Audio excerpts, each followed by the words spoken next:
It's impossible for fish to move up it.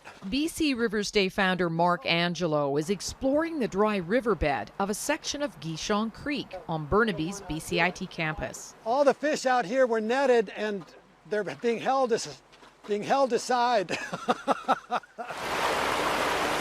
Its waters diverted in preparation for a massive improvement project. The culvert that's been in place for the last 5 decades, it's too steep, too small.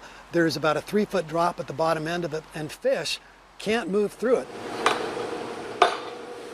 After 2 years of planning, the city of Burnaby is working on a multi-million-dollar project to replace 4 culverts along Guichon Creek. The culvert has been eroded over time. There's water seeping underneath.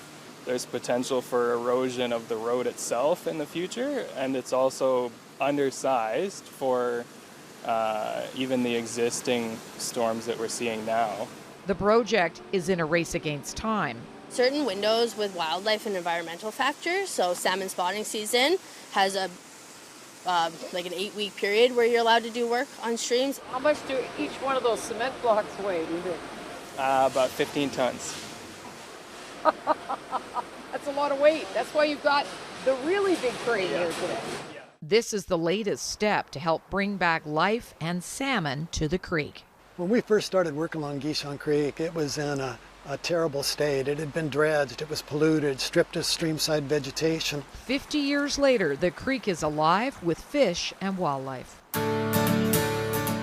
On Rivers Day, September 26th, a documentary on Angelo called The Last Paddle will be screened at the Van City Theatre. It will feature rivers from around the world.